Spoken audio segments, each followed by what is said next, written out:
Coucou tout le monde, j'espère que vous allez bien. Je suis ravie de vous retrouver pour cette nouvelle vidéo dans laquelle on va parler sorties livresques, puisque je vais vous citer les sorties livresques du mois de juillet que j'ai repérées. Alors, au mois de juillet, comme au mois d'août, il y a assez peu de sorties puisque c'est les mois d'été et les éditeurs préparent plutôt la rentrée littéraire de septembre, puisqu'en septembre, en revanche, il y a en général beaucoup de sorties. Donc il n'y a pas grand chose, enfin j'ai quand même réussi à vous en trouver un peu plus d'une vingtaine, il me semble, enfin de vous m'en trouver aussi, puisque si je les ai notés, vous savez, c'est qui m'intéresse, hein, puisque je ne note que ceux qui m'intéressent. Et du coup il y a une douzaine de grands formats et une dizaine de poches, il me semble. J'ai pas trouvé de BD pour ce mois de juillet, voilà, il n'y a pas de graphique qui m'a tenté.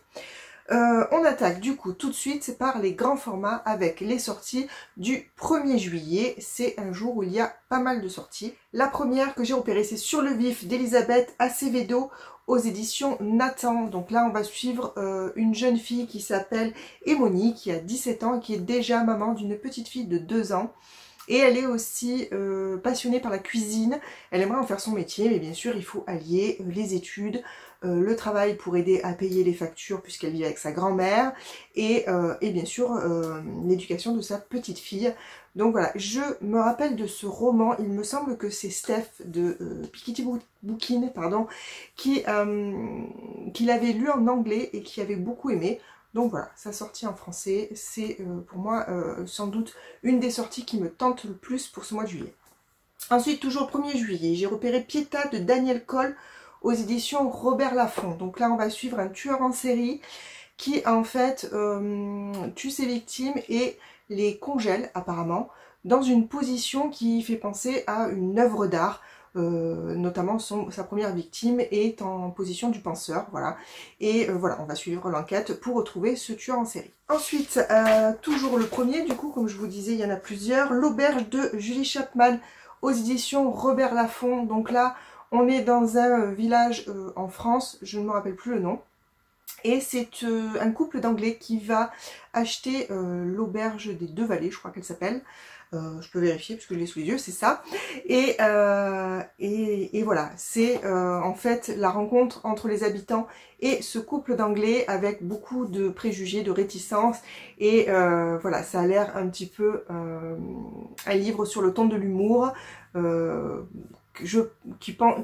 Qui je pense peut être intéressant. Donc on reste encore sur le 1er juillet, j'ai repéré Ne vous fiez pas aux apparences de Tess Sharp aux éditions Nathan. Donc là on va se retrouver avec, comment s'appelle-t-elle la jeune fille, Nora, qui est à la banque pour déposer de l'argent, et deux braqueurs vont les prendre en otage, elle et ses deux amis. Ainsi que tout un groupe de personnes qui étaient dans la banque, sauf que Nora est la fille d'une escroc de haut vol, et qu'elle va pas se laisser faire. Et voilà, on va donc suivre cette jeune fille avec ses deux amis qui vont tenir tête à ces deux braqueurs a priori. Ça a l'air plutôt pas mal, mais je trouve la couve absolument affreuse. Ensuite, on reste sur le 1er juillet, sort Une ombre sur l'univers, naissance d'une Nessou de Gwendoline Cachia aux éditions Nouvelle Plume. Alors j'ai pas très bien compris, puisque ce roman apparemment a eu le prix de l'imaginaire 2020, donc a priori il est déjà sorti. Alors je sais pas si c'est en numérique ou... mais en tout cas, sa sortie grand format est annoncée au 1er juillet. Si vous avez des infos par rapport à ça, je suis preneuse parce que j'ai pas très bien compris. Bref, dans cette histoire, on est dans un futur lointain où l'univers est habité par tout un tas de peuples différents, et dans cet univers, on va suivre Meliana, qui est une ombre, c'est-à-dire une soldate d'élite de l'ordre. L'ordre, c'est apparemment une organisation secrète. Pour pouvoir embrasser cette vocation, elle a abandonné son amour de jeunesse, Neville. 11 ans plus tard, elle va le retrouver, sauf qu'il a pour mission de l'arrêter. Voilà. Je sais pas trop à quoi m'en tenir, ça a l'air d'être une histoire d'amour, mais en même temps sur fond space opéra ou quelque chose comme ça, ou planète opéra, je ne sais pas trop, enfin science-fiction. Et du coup je me suis notée parce que ça m'intéresse quand même beaucoup quand c'est dans un univers comme ça de science-fiction. Ensuite, on passe au 5 juillet où j'ai repéré le cycle des corbeaux, le tome 1, la prophétie de Glendower de Maggie Stiefvater. Désolée si je le prononce mal, chez Teen Spirit. Teen Spirit, il me semble que c'est Bookmark, mais je suis pas sûre. Enfin bref, je voudrais pas dire de bêtises, donc si je dis une bêtise, je vous le mettrai en bas. Donc là, il est sorti a priori en juin, ce roman, mais en numérique. Et il sort donc le 5 juillet en version papier. On est dans un univers où Blue accompagne sa mère tous les ans, la veille, je crois, de la fête de la Saint-Marc, quelque chose comme ça. Sa mère est clairvoyante et donc elle l'accompagne chaque année pour aller rencontrer les esprits des futurs morts. Sauf que Blue ne les voit pas, jusqu'au jour où un jeune homme elle va enfin voir quelqu'un, un jeune homme, qui va s'adresser directement à elle. D'après sa mère, c'est soit parce que cet homme, elle va l'assassiner elle-même, soit parce que c'est son âme sœur. Voilà. Donc ça a l'air assez étrange et ça me branche pas mal. Ensuite, on est toujours sur le 5 juillet, sort Irish Renegades, le tome 3 de Blandine P. Martin qui est auto-édité. Donc je ne sais pas si vous vous rappelez, dans le tome 1, on suit Malone. Malone qui quitte son Irlande natale pour aller s'installer à New York et essayer de vivre le rêve américain. Il part avec son frère Farrell rejoindre, comment s'appelle-t-il, Kezia, donc à New York. Malone a une petite fille et bien sûr il s'avère que le rêve américain n'est pas exactement comme il l'avait espéré. Donc dans le tome 1 on suit Malone, dans le tome 2 on suit son frère Farrell et dans ce tome 3 on suit Kezia, le meilleur ami. Voilà, j'adore, j'ai beaucoup aimé les 2 premiers tomes de la série de cette autrice Wild Crows et du coup je suis avec attention cette nouvelle saga. Je ne l'ai pas commencé, je m'en suis pas encore procuré un seul tome parce que j'aimerais terminer Wild Crows avant d'attaquer une autre saga. Donc je verrai, mais en tout cas je me note toutes les sorties pour être informée des suites qui arrivent. Ensuite on passe au 6 juillet, sort Les Tisseuses de Neima Gerziz aux éditions Lamarthe. Je ne connais pas du tout ces éditions, c'est la première fois que je les vois. Mais l'histoire de ce roman me tente pas mal, c'est Espérance qui raconte, alors en fait c'est présenté dans le résumé, c'est un narrateur qui dit que Espérance lui a raconté son périple au bord d'une barque pour pouvoir fuir son pays, c'est apparemment une réfugiée et voilà, dans le résumé le narrateur dit elle m'a confié ses secrets etc et je les ai dévoilés, elle s'est fait expulser. Je pensais que ça se terminerait comme ça, sauf que c'était mal connaître Espérance. Voilà. Donc c'est assez troublant, je lis pas beaucoup pour ne dire jamais de romans sur ce sujet-là. Je sais pas pourquoi celui-ci me tente bien pour me lancer justement sur un roman qui parle de ce thème-là. Ensuite le 7 juillet sort Last Weekend de Karatoma aux éditions Phipps. Phipps apparemment c'est une édition young adulte de chez Brajlon. Donc voilà. Je ne la connaissais pas, mais en me renseignant un petit peu, c'est ce qu'il en est ressorti. Dans cette histoire, on suit 3 jeunes filles, Claire, je vais y arriver. En fait, on en suit une en particulier, mais au départ, elles sont 3, Claire, Kat et Jess. Et elles partent en vacances, enfin en week-end, dans une maison au bord du lac. Et sauf que Claire se réveille couverte de sang sur un chemin de randonnée. Ses 2 amies ont disparu et elle ne se souvient de rien. Voilà, je pense que c'est assez intriguant pour être intéressant, sachant que c'est du young adulte. Ensuite, le 8 juillet, sort Halifax Express de Lionel Noël aux éditions à lire. De nouveau, je ne connais pas les éditions à lire, mais le thème de ce roman m'a titillé la curiosité. Parce que, on part en 1940, au début de la guerre, Churchill envoie le trésor de l'Angleterre par un train qui s'appelle l'Halifax Express, sauf que ce train va être attaqué, et 5 ans plus tard, à la fin de la guerre, je sais plus comment il s'appelle, Francis Lemay est chargé d'enquêter sur la disparition du coup de ce train. Et en fait, cette mission cache une autre mission qui est le fait de exfiltrer la personne qui a évacué le corps carbonisé d'Hitler de Berlin. Voilà, donc un peu historique, je sais pas trop à quoi m'attendre, mais ça a quand même attisé ma curiosité. Ensuite, le 9 juillet sort Fugitif de Gaïdic aux éditions Inceptio. Vous savez que les éditions Inceptio, je suis pas mal leur sortie parce que c'est une maison d'édition que j'aime bien. Donc là, on suit Virginia qui apparemment est la seule à pouvoir sauver sa sœur pour une raison que j'ignore. Mais le problème, c'est qu'elle est accusée de meurtre et elle est recherchée. Sauf qu'on est en 2072, je confonds avec un autre a priori. On est à 2072 et on est dans un monde où dans une Europe, pardon, où la peine de mort a été rétablie et où les nouvelles technologies permettent de suivre tout un chacun. Et voilà, difficile de fuir dans ces conditions-là. Ça a l'air petit suspense, un peu futuriste, ça me plaît bien et je pense que celui-ci va terminer dans ma palle. Ensuite, le 13 juillet sort Ciel sans étoiles, le tome 3, Négation de Johan Dubos, aux éditions Snag. Je vous mets les couvertures des 3 romans qui sont juste magnifiques, faites par Aurélien Polis. Et je n'ai pas du tout commencé cette saga, je ne me suis procuré aucun des tomes, mais franchement ça me tente vraiment beaucoup. Donc on est dans le tome 1, on est donc dans un roman futuriste, c'est là qu'on est en 2312. Donc la Terre est en train de coloniser le système solaire, on est dans un monde où les humains, les hommes plutôt, ont plus ou moins renoncé à la plupart de leurs droits en échange de la paix. Et puis un jour, il y a un vaisseau qui se crache dans l'espace contre une barrière invisible et ils vont se rendre compte que derrière cette barrière, il y a une multitude de peuples qui vivent depuis des millénaires et ils n'étaient bien évidemment pas au courant. Donc voilà, encore un space opéra. Oui, space opéra, je pense. Enfin, je ne sais pas trop, mais enfin, un bon science-fiction. Et j'ai vu pas mal de bons retours sur cette saga. Donc, je me dis que peut-être je pourrais me la tenter. Voilà pour les livres grand format. Comme je vous disais, il n'y en a pas énormément. On va maintenant passer aux poches. J'ai repéré le 1er juillet la sortie de l'Antilune de miel de Christina Loren aux éditions Hugo Poche. Donc là, on suit 2 personnages.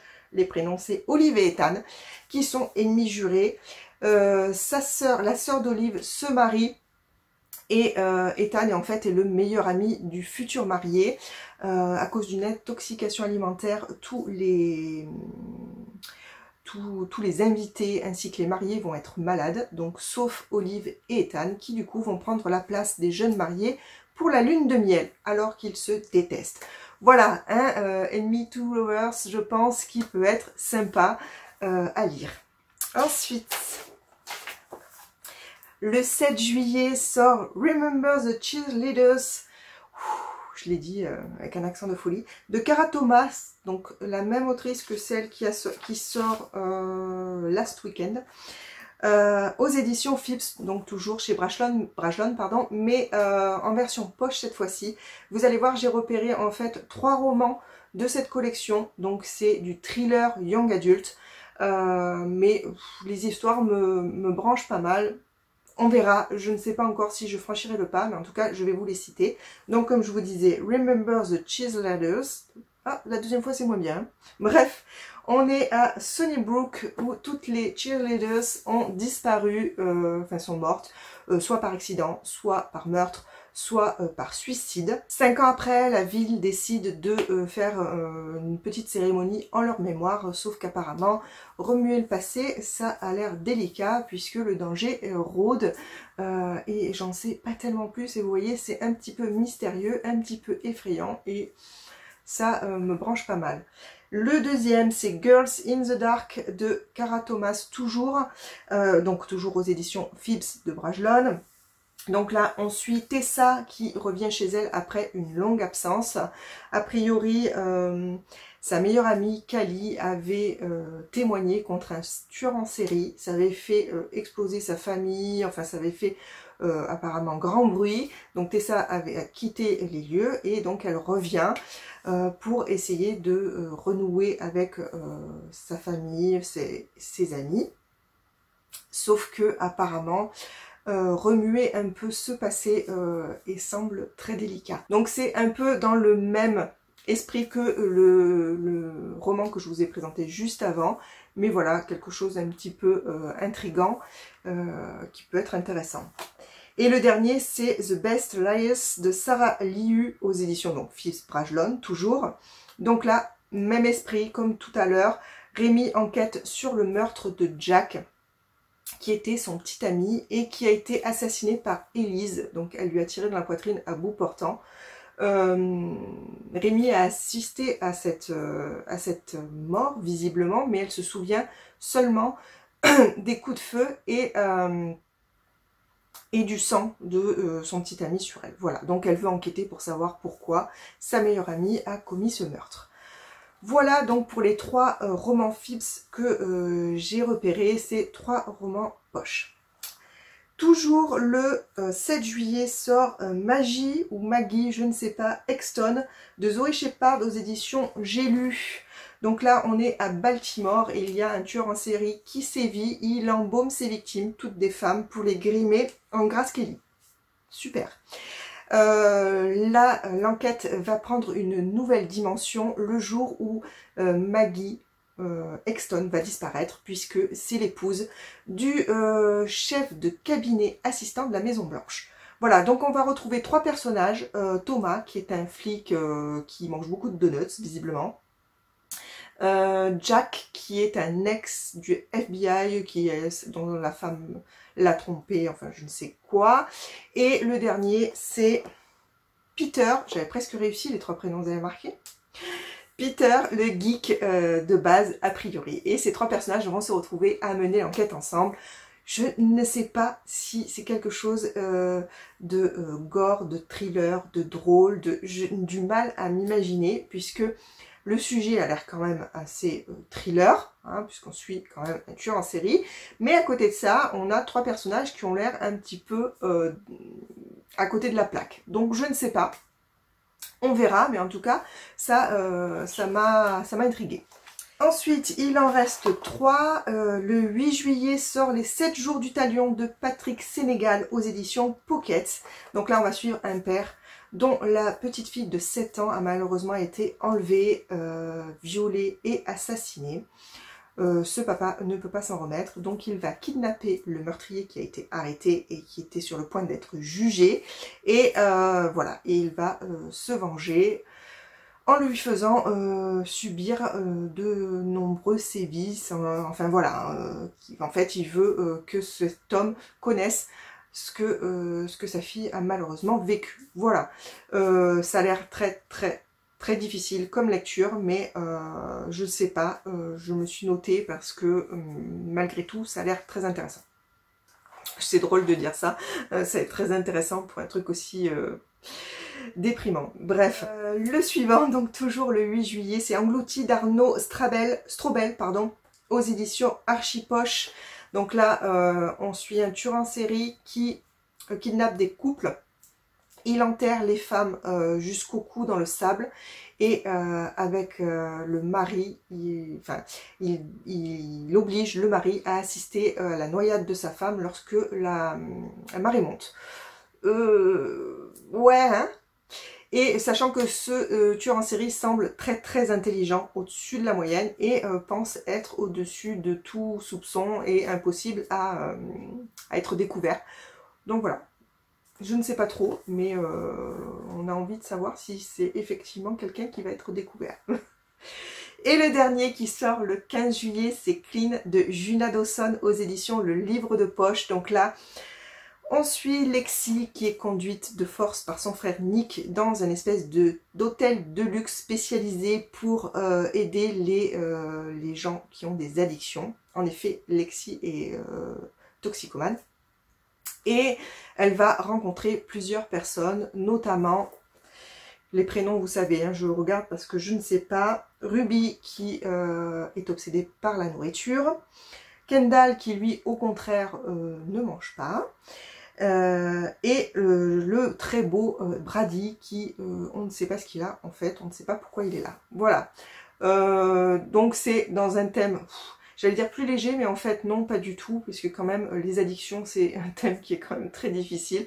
Mais je ne sais pas quoi penser de ce roman, mais en tout cas le petit texte d'introduction était plutôt sympa et m'a donné envie de peut-être découvrir ce roman. J'en ai fini du coup pour ces sorties du mois de juillet. Comme je vous disais, il n'y en a pas énormément, mais il y a quelques titres quand même qui sont sur le dessus du panier et qui peut-être rejoindront rapidement ma palle, je n'en sais rien. En tout cas, je vous remercie d'avoir regardé cette vidéo jusqu'au bout. J'espère qu'elle vous aura donné des idées de lecture, d'achat ou pas. N'hésitez pas à me dire ce qui vous intéresse et ce qui ne vous intéresse pas du tout. Et si vous aussi vous en avez repéré, et si oui lesquels, puisque comme vous avez vu que j'en ai pas repéré tant que ça, donc ça m'intéresse de voir ce que vous avez dans l'œil, en ligne de mire. Voilà, c'est exactement ce que je voulais dire. Voilà, sur ce, je vous laisse, je vous souhaite de passer une très bonne journée, et je vous dis à très bientôt pour une prochaine vidéo. A plus!